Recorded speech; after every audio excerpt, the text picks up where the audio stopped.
Hi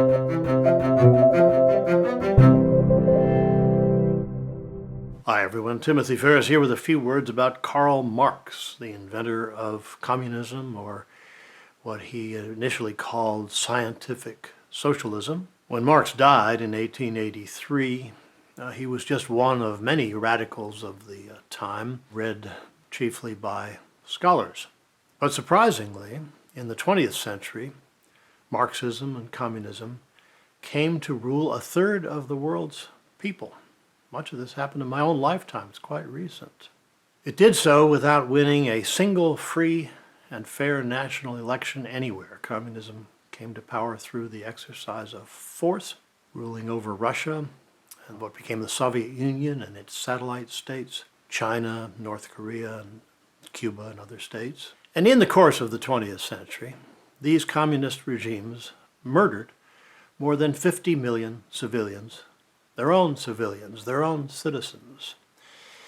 They did so by applying Marxist dogma to governance. They did just what they said they would do. Marxist principles were applied to agriculture, to industrial policy. The results were mass starvations.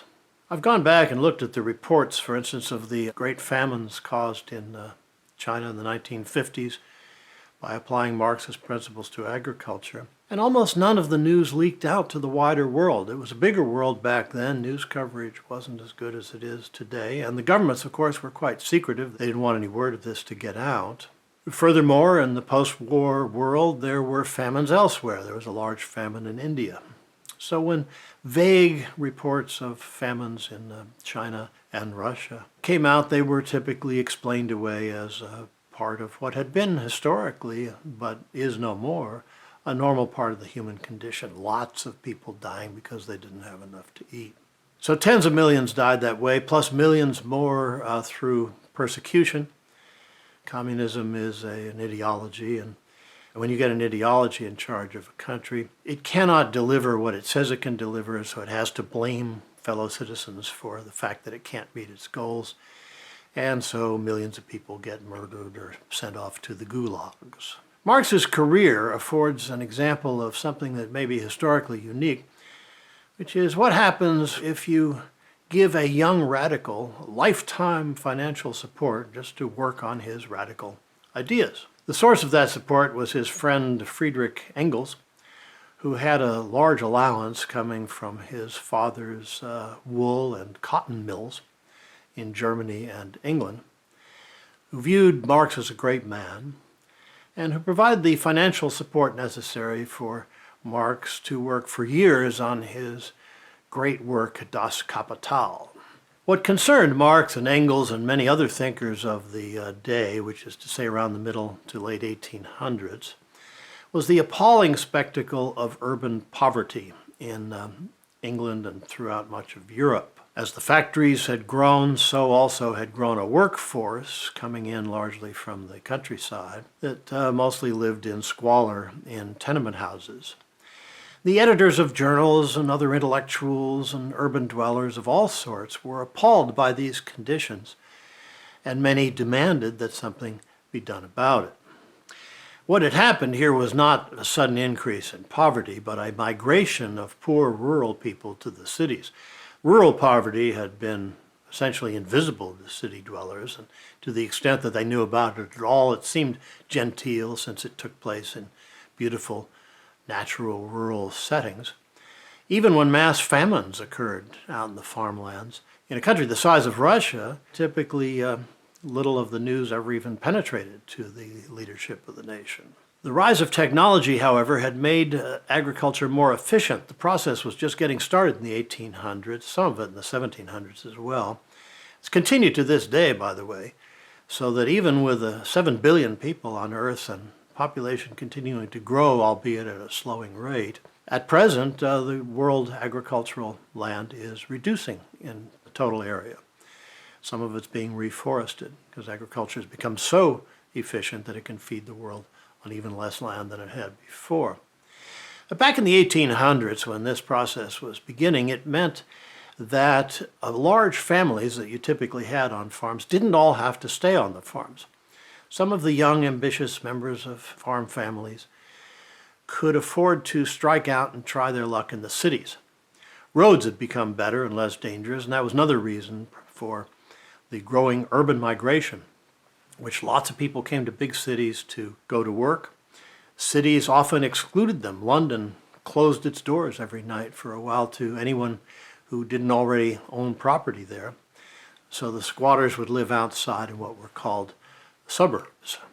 The concerns of intellectuals with urban poverty came to a head at one point in the revolutions of 1848, when radicals rose up against the monarchies in a number of European states. The political landscape in those days was not just a traditional conservative, meaning wealthier landowners, and liberals who were advocates of individual freedom, minimum government interference, and most importantly, free markets, and the socialists, a new segment, who argued that the only solution to urban poverty was for the government to take money away from the wealthier people and give it in the form of social programs to the less wealthy.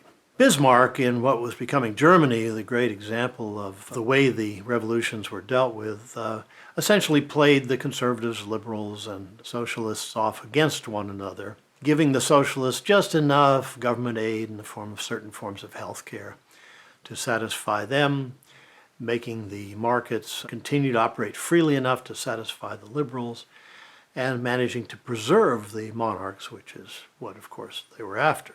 Marx and Engels saw class warfare as essential to the situation, and they believed that the only answer was for working people, the proletariat as they abstracted it, to rise up, overthrow the government, and set up a socialist state. Marx felt that his scientific socialism was not an ideology, although communism turned into the most lethal ideology of all time. He picked up a term from Paris Café Society, the term capitalism, to describe the growing number of people who were making their own money from scratch and had done well enough that they could invest in the efforts of others. Marx did this to try to make liberalism look like an ideology, and it caught on so that the term capitalism is widely used today when all it is classical liberalism. Another innovation of Marx was to invent intellectual methods for dismissing any criticism of Marxism. People were to be viewed in terms of abstractions, capitalists, the proletariat, and so forth. And these abstractions could be extended to attack any argument against communism or Marxism. These reached grimly funny extremes in the regimes of the Soviet Union, China, North Korea, with terms like the running dogs of the imperialist lackeys to insult anyone who dared to introduce a discordant fact. The trouble with scientific socialism is that it wasn't scientific.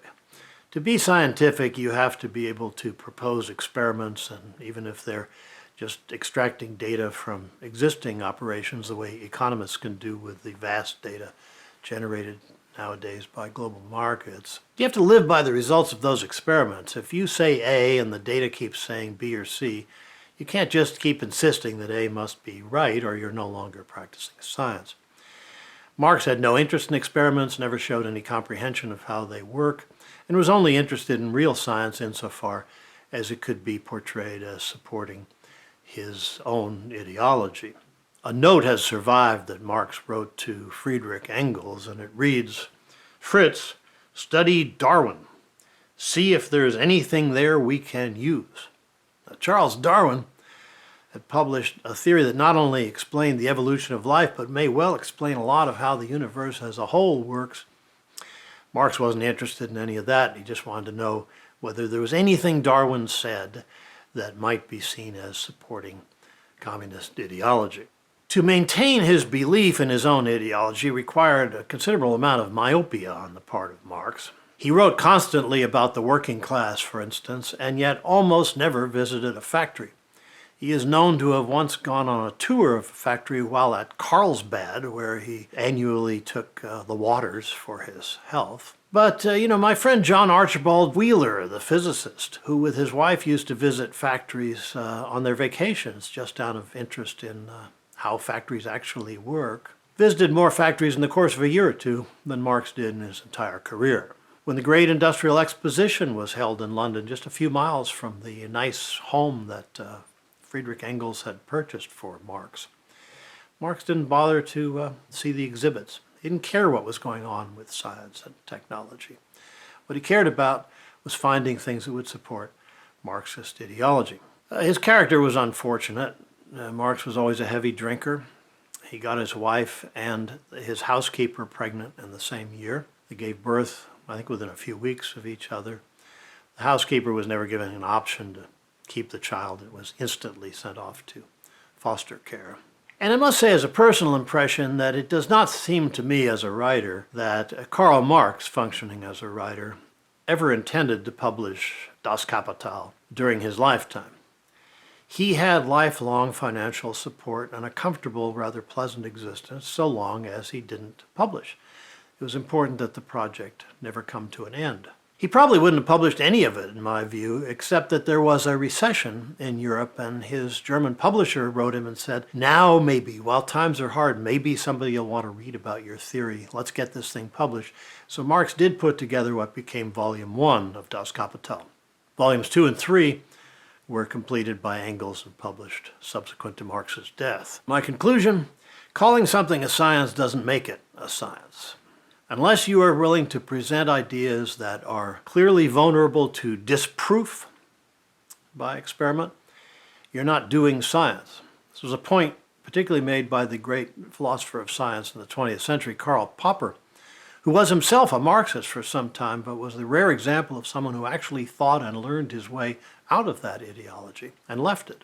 So Marxism is not a science, it's a pseudoscience. It has turned out to be the most lethal set of ideas ever unleashed on anybody in all of human history.